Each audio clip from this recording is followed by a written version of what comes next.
Hey again, and welcome to another Eating Consciously podcast.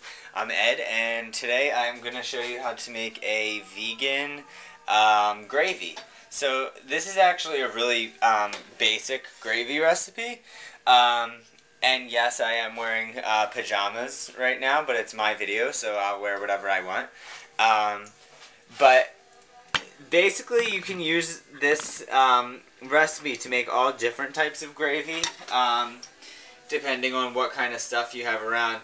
Right now I have about a quarter cup of olive oil in a pan, and I also have about a half an onion that's been cooking for about 10-15 minutes. It's browned up nicely, as you can see.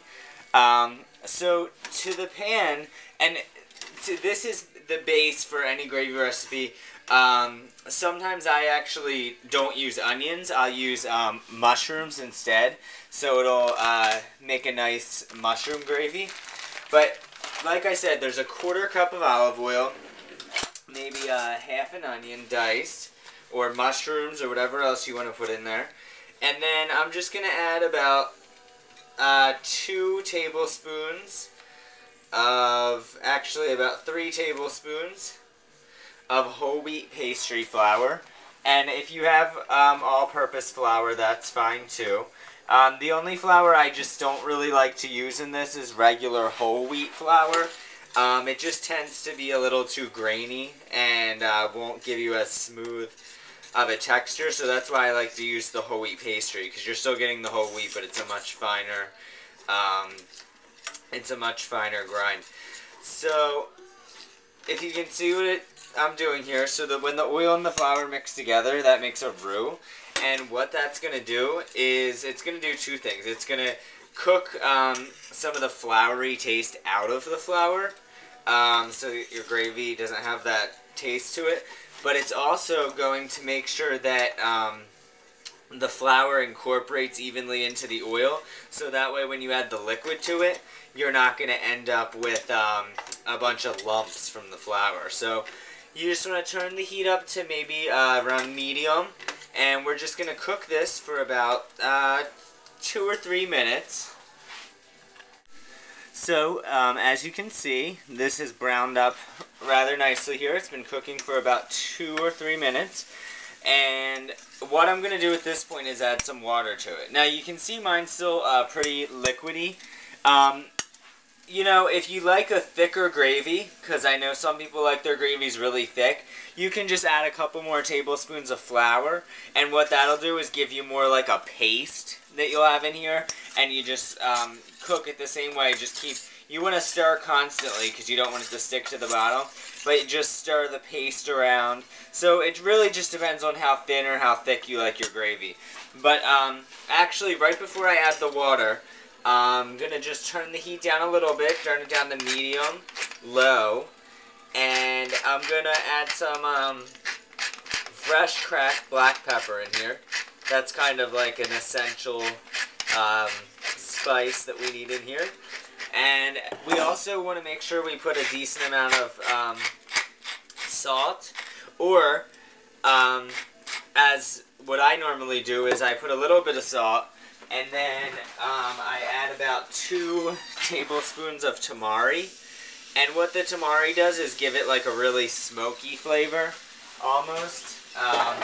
So it's good for the gravy flavor. So you just mix that tamari in there. It also helps to give the gravy a nice dark brown color. So after I mix the tamari in, I'm also going to add, this is some ground sage. And that's kind of like an essential flavor for most gravies. So I'm just going to go ahead and put about a teaspoon of sage in there, ground sage. And, I mean, you can add any spices that you particularly happen to like. Sometimes I like to chop up a little bit of fresh rosemary and throw that in here. So it's just all a matter of taste. And you can see how it's starting to cook down to a paste, like I had said, and that's fine. Because at this point, I'm just going to go ahead and add about a cup of water to this. And again, if you like it thicker, then you add more water. If you like it thinner, you add less water. But it's going to thicken as it cooks here. So I'm just going to go ahead and mix all this in. And just make sure there's no lumps. Stir in all the cooked flour. And sometimes if it seems like it's not really coming together, you just want to give it a minute. And sometimes it's also easier if you have a whisk. If you want to go ahead and just use a little bit of a whisk in here, that'll help to get everything incorporated nicely. And you can see it's starting to thicken up. So what I'm going to do is leave it on this medium heat, and we're going to let it cook for about another, probably, it usually takes about 10 minutes for it to thicken up. So we'll check back in on it in a few minutes. Alright, and once you see that the gravy is the consistency that you're looking for, like I said, it's really just a matter of personal preference.